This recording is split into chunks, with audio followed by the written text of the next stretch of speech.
This week on Angelo's Workbench, we are going back to the 80s for one of the pinnacle cars of the decade, unmistakable. Stick around.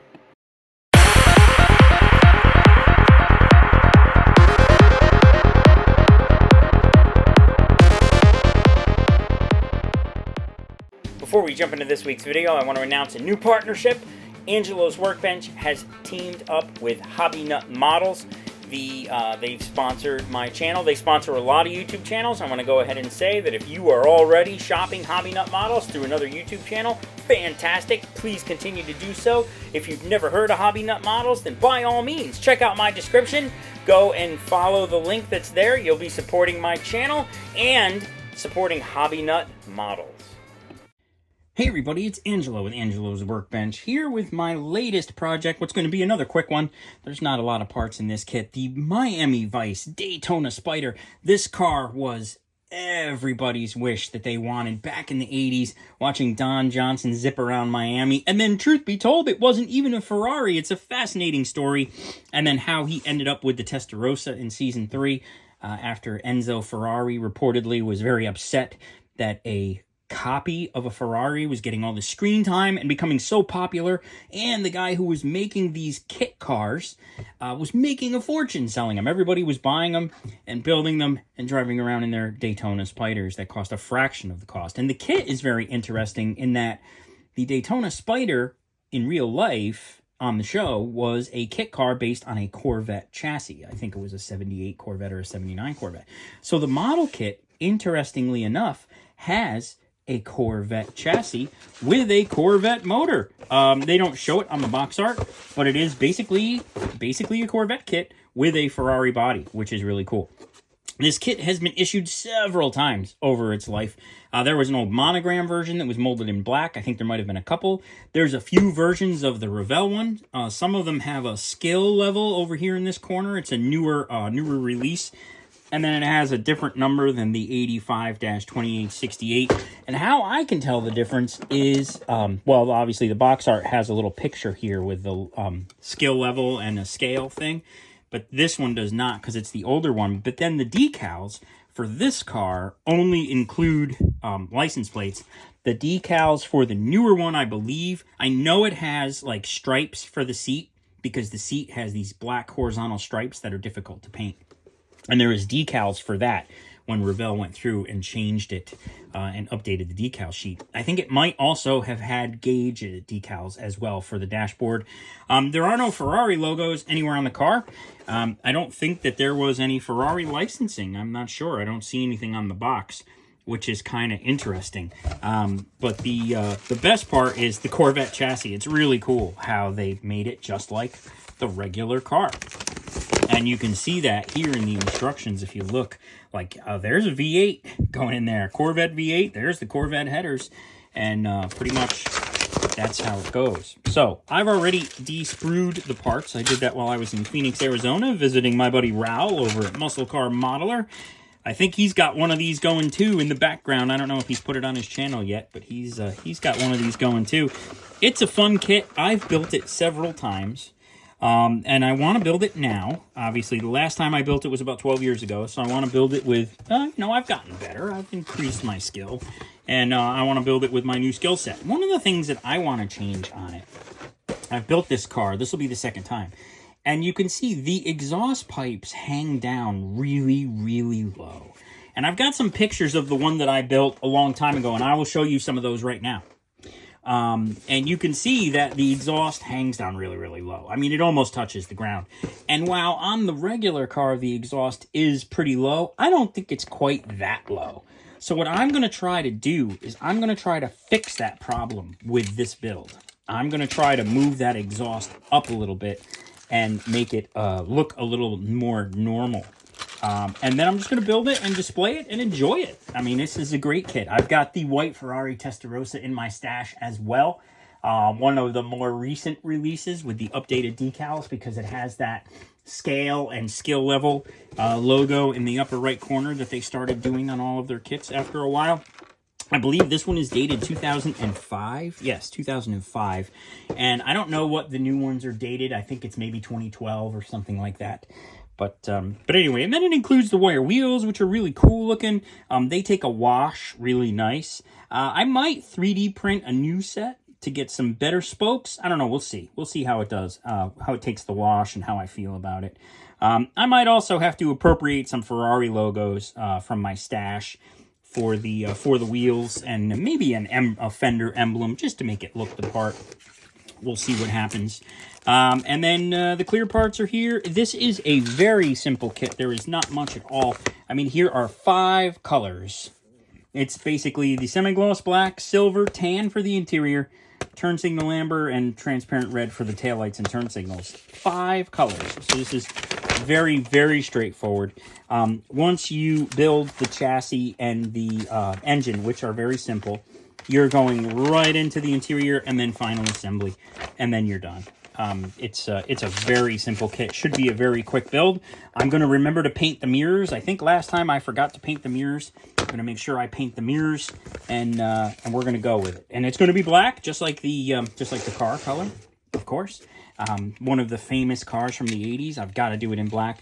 I did do a Fujimi Daytona Spyder recently, one of their enthusiast kits, and I did that one in a metallic blue. I'll show you a few pictures of that here. That's the real deal Ferrari, with the Ferrari motor and the chassis, and is a beautiful kit. Those Fujimi Enthusiast Series kits are a lot of fun. They have an incredibly high parts count, and they're great. So, and the Daytona Spyder is such a beautiful car. It really is. I enjoy building it. So I'm going to start getting these parts separated, get them painted, and I will bring you back for more. After I filmed my intro for this series the other day, I looked in my stash. I knew I had a couple of these in my stash, but I actually have the new one in the stash. You can see the skill level and the scale up there in the corner. And then they also changed a couple of things, and I didn't notice this on the other one, but the box actually has more colors than the instructions. I thought that was kind of interesting. So the paint on the side of the box and then the instructions are different. So, and I'm just going to move these mirrors out of the way before they get lost. But I wanted to just show you briefly, this is the newer one, and in here, if I remember correctly, there is a substantially different decal sheet. So we've got decals for, now notice they're not Ferrari logos, but they are yellow circles for the wheels. And then there also is door panel decals, because there are black stripes on the door panel, and then those black stripes on the seats, as well as the gauge cluster, tail lights, and turn signal lights for the back in decal, which is kind of nice. So that is the difference, one of the big differences. They did change the tires to the ones that don't have the letters, but other than that, I think everything else is status quo. It's all the same exact kit. They just changed the decals, updated the box, and then this is 2013, whereas the other one is 2008. So somewhere between 2008 and 2013, they went and they redid the decals. So I am not going to use the decals on my current build. I'm going to save those for future use for when I build this one. I'm not sure when that'll be. Who knows? I actually have 2 of these in the stash. This would be the 3rd. I have no idea how that happened. It just ended up that way. But I'm going to stick with the old one. And then for the interior parts that have to be black, I will just do some masking and airbrushing. And then same thing for the tail lights. I will just be painting the clear lenses like I would do with any kit that doesn't have the decals. But there you go. There's a quick little sum up on what's going on with the newer version. I can't believe I had it in the stash the whole time I was filming that other video, and I was talking about, I think I know. Well, I actually have one. So there it is. And we'll be back with more. So I have the body ready to go for into the wash for Dawn dishwashing soap, get all nice, clean, and degreased. But before I do that, I've already sanded it with 600 grit. I've removed all the seam lines and anything that needs to be removed, and it looks marvelous. But I'm looking at these mirrors and I'm thinking, like, these are going to be a pain later on, and the sides are super duper small, the mounting points. So rather than pin these, what I'm going to do is I'm going to glue them on now. Get a nice plastic to plastic bond, and just kind of paint them after. So that's what I'm going to do. And I've done this before.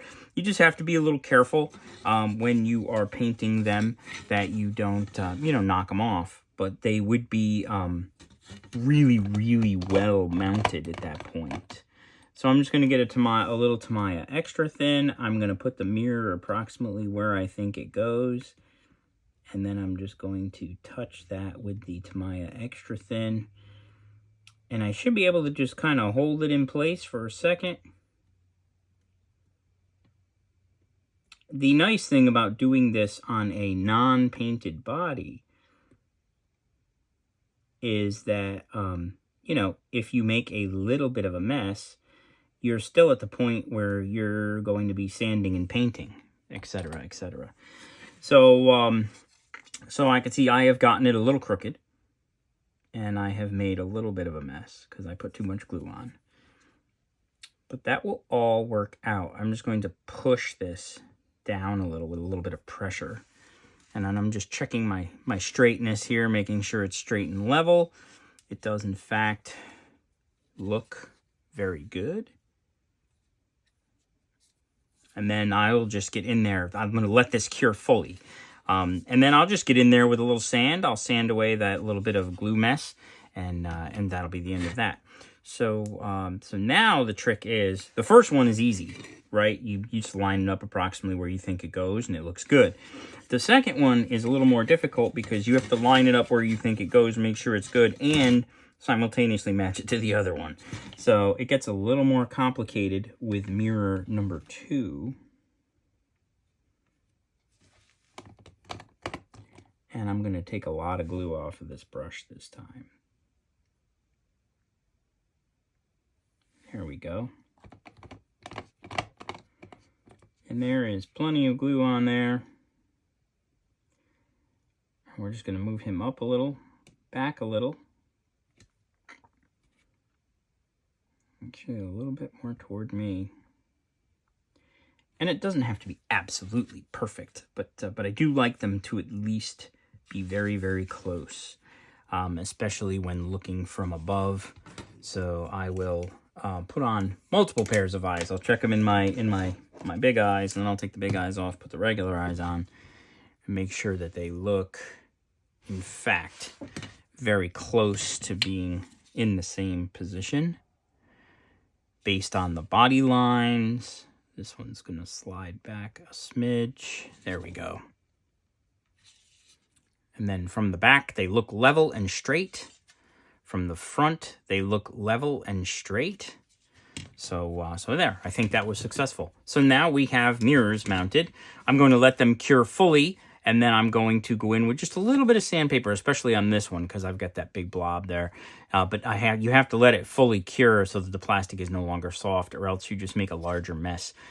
So I will let that harden for a little while, sand them, then we will wash this, go to the paint booth for a nice gray primer to go under the black. I'm not to describe the panel lines on this because this car is going to be black, and I always find that on a black car, scribing the panel lines really doesn't do anything. The only way I would scribe the panel line is if I somehow filled the panel line in during sanding. And I did not here, I don't think. I will clean these with a toothbrush when I go to the Dawn dishwashing soap stage. Yeah, so that's probably just going to get primer, black, clear coat, done, and then onto the chassis. We'll be back. Well, black is one of those colors that can be very difficult, but I've done a pretty good job here, I think. I've got the base coat on.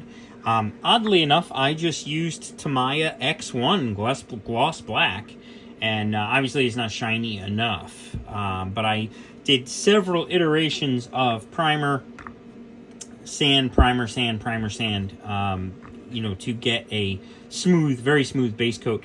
And what I've got here is a smooth enough color coat that when I am ready to shoot my 2K, which will be after this gas is out, I'll let this gas out real good and go over it. Just take a good close look everywhere. Make sure I didn't miss any spots. I don't think I did. Give it my 2K clear, and then this will be ready to proceed. What I'm going to do next is start gathering all of the parts and painting them, the various shades of semi-gloss black, aluminum, tan for the interior, getting all those parts ready to go, paint it up, and then we'll come back and we'll do some assembly. So stay tuned for more. I am working on my fix for the exhaust,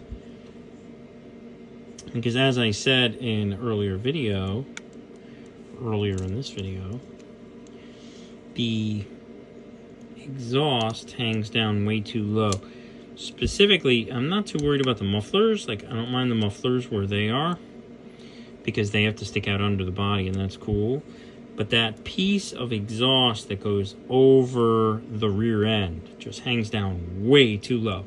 So I want this to go up in underneath the rear end. So what I'm going to do is I'm going to cut here, and I'm going to cut here, and then I'm going to see if I can reconnect it somehow with either another piece of sprue or maybe some solder. But either way, that's my plan. So I'm going to go ahead and I'm going to get started on that right now. I want to keep this as straight as possible so that I can seam in a new piece. And I can always use some putty if I need to.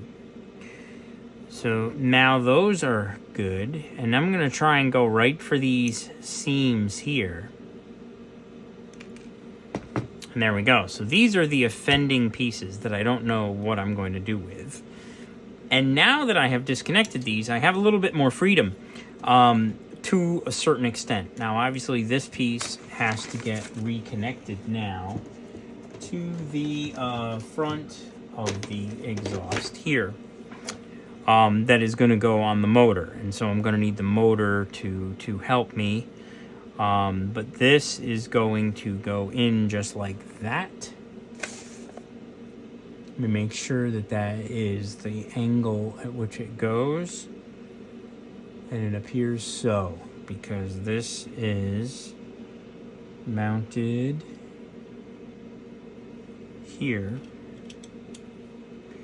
And then this goes like that. So what I'm thinking that I'm going to do is maybe glue this one in here now, so that it is, all together in one piece and can be more easily manipulated. Yeah, I think I might do that. I'm not sure. So I'm thinking about it. So I'm still in like the design phase.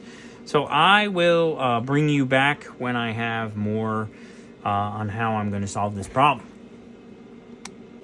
I think I've got the exhaust problem solved. So what I've got is I've ordered some 2mm solder that should come today. And I'm going to use it to connect between here and here. But what I want to do to make the installation of the solder a little easier, I'm going to get my drill bit set out. And I think what I'm going to do is I'm going to need some larger drill bits, and I have some larger ones. Because what I'm going to do is I think I'm going to do like a 2mm hole to insert the solder into the muffler. And I think that will make it a lot easier. So rather than trying to abut the solder to this joint, I'm just going to snip this off, which we can do right now. And I'll do one of them right here on camera. And then I'm just going to kind of sand this smooth, because now is a good time to do it, because there's nothing in the way. And where that was, I'm going to, and it doesn't even have to be in the exact same position, because, to be honest, I can mount the pipe anywhere in that muffler that I want. So I might just center it a little bit more just to make the drilling actually easier. And I just want to make sure that I'm using a bit that's about the right size, and it's about the right size, because I ordered solder about the same size as that pipe. And so now I can just, put this drill bit in there. And there we go. And so now what I can do is I will just drill a hole here in the middle. Yeah, that's looking good. And then what I'm going to do is just put the solder in that hole. And I don't even have to necessarily go all the way through. I just have to be in far enough so that the solder can insert into the muffler a little bit and give me a good glue point, and also simultaneously conceal any seams that might be there. And I'm going to go in a little bit more. I want the entire side of the solder to be concealed by muffler. This is almost ow. Okay, the drill bit has gone through into my finger, and there we go. And there we go. So now, what I'll basically end up doing is I'll basically end up taking the solder and inserting it in that hole, kind of like that. And it'll come out and it will run into here. Now I'm going to, I'm not sure exactly what I'm going to do because this is the same size as the solder. I'm not going to be able to drill a hole there, obviously. I might be able to pin it. When the solder gets here, I'm going to see if I can get one of my very, very, very small needle drills. And if I can drill with this needle drill set, if I can drill a very, very, very fine hole and insert a very, very fine pin into the solder and also into this part, I could pin it, much like you would do a side view mirror. Now that's what I'm going to go with, and that's what's going to solve the issue of the exhaust riding in the wrong, well, riding down too low and going under. It goes between the suspension and the ground on the kit. Which just has it riding way too low. Having it run up above the suspension is a better solution. And truth be told, at the end of the day, it's a model car. I could just leave these sections off and not connect the muffler to this part. I could just have it empty, and nobody would really ever know unless they pick up the model car and look at the bottom. But in the interest of being thorough, and because I like to try to solve these types of problems, I am doing this. So now this is ready for paint. And the other thing that I'm going to do while I'm at it, and I'm not going to use this bit because it's way too big, I'm going to drill out the exhaust ends here and make it look a little recessed, give it like a hole, and I think it'll make the tip look a lot better. So I'm going to do that as well. And I can do that. I can do that off camera. I'll drill those holes out. So that's where we're at. That's where we're going. I will bring you back when I've got the solder and I've got more for you on this. Working on the Miami Vice Ferrari here, and I just finished masking up the seats. I can see it's a substantial advantage the newer kit has that they give you those seat decals so that you do not have to do this. But this, it's not too terribly hard. I cut the little strips and I put them in there. And so this is masked. Obviously, the parts that are masked are staying black. They're going to get shot the interior tan now, flat interior tan. I also just have just a little bit of masking to do on the door still. I'm going to mask off, I don't think I'm going to do, maybe both sections, that triangle section and this section. I'll mask those off and then spray this interior tan. And I'll bring you back when I have some more to show you. Oh, and also I masked off the top of the dash. And all the photo reference that I saw, the top of the dash was black, but then the dash itself was actually tan. So we'll give that a shot in tan. The steering wheel and the steering column appeared to be black, so I'm going to go those with black. But the emergency brake shifter boot, emergency brake boot and lever appeared to be tan. And they had so many of these cars, I think they had 3 or 4 or 5 of them maybe for the filming of the series, that there was some variation in the photo reference that I found. And I'm not really going to go crazy. You know me, I'm not going to go too crazy. But I just want to make sure that it looks pretty good. So some of this I'm taking artistic license. Some of it I'm basing on what I saw in the show. I really like those 2-color seats.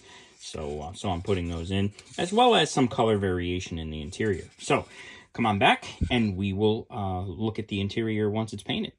And working on the Miami Vice Ferrari. This is such a fun kit. I mean, it literally is so simplistic. And it just goes together so easy. Like, you just, you build the motor, you do the chassis, and then the interior, the body, and you're done. And as far as, like, what I've been doing so far is I've got the motor pretty much set and installed in there, and I've got the exhaust mounted, and I've picked out, the clamps in a little bit of a shinier metal, just to kind of add a little visual interest to it. And I've mounted the mufflers. Now, I've removed the pieces of the exhaust that go on there, and I've drilled holes and gotten everything. And then I've got some 2mm solder here that I'm going to use because I didn't like how the exhaust hung down on the car so low. So what I'm basically going to do is I'm just going to kind of roughly guesstimate like how much I need and then like cut a piece of this off. I've got a nice pair of little needle nose pliers here that have a cutter that I can use. And I have some room margin for error because I've drilled that hole all the way through and I can pass the metal through into the muffler and can let it sit there. So I just need to kind of estimate sort of how much I need. And then if I make a mistake, guess what? I got a whole bunch of this stuff, right? I can just cut another one. So what I need to have is I need to have this side be kind of flat. And, well, I've never tried sanding this before. I wonder if I can sand this flat. I've never really tried this before. Oh, and look at that, I can. So I can just kind of sand that flat. I might need actually a little bit of a sanding stick that might be a little bit larger and a little firmer, like maybe this one here.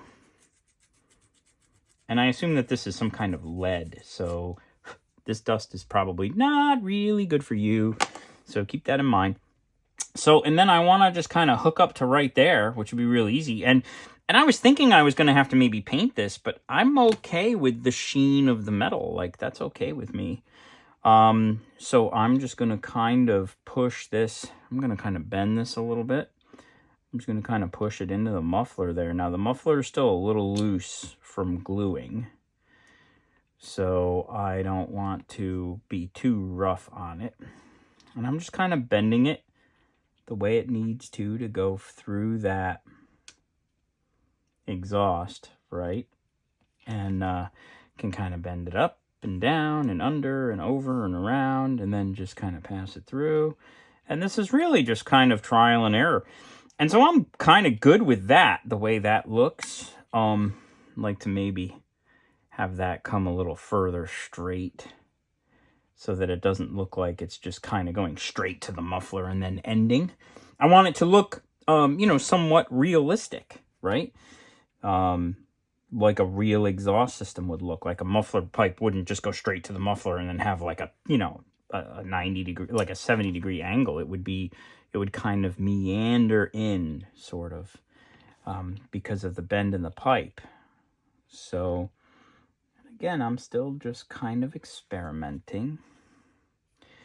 And I can see I'm going to have to kind of bend this a little bit to this angle here. There we go.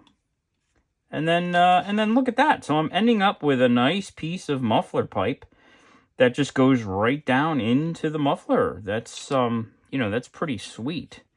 So I think I want to bend this like up a little bit, just like that. And just through trial and error, I'll come to, a finished product that looks like that. Like, wow, that's, I'm good with that. So what I think I'm going to do as far as gluing goes, I mean, obviously, model glue is not going to work on this because it's solder. But crazy glue will work marvelously on it. So if I were to simply put some Bob Smith Industries Super Gold Plus on the end of this here, and insert that into the muffler, then theoretically, it should just glue. There we go. And then we don't need a whole ton of it, but I also don't want to get it all over everything as I'm inserting this. So I want to kind of pass it through carefully and into the hole, and there it is. Excellent. And then I'm going to just get a little bit, and I'm going to put it on a toothpick. And come on. There we go. I like toothpicks for Bob Smith Industries Super Gold Plus application. And this Super Gold Plus is kind of a little old, which is why it's so stringy. It doesn't usually do that. I'm going to have to throw that tube away and start using my new tube, because the strings are for the birds and they get all over everything. So yeah, I think I'm at that. I'm making that judgment call. We're gonna toss the remainder of that tube after I finish this exhaust. And so this one, I'm just gonna stick to that. And so it's not really staying. I need to get that like 15 seconds of stillness. Now, what I also have like accelerator, some crazy glue accelerator. So what I can do is I can put some accelerator on one of these little brushes. And then with one hand, I'll hold the exhaust in place. And with the other hand, I will apply a little dab of accelerant. And that usually makes it go off right away. Ah, there we go. Ta-da! And so that muffler is now connected.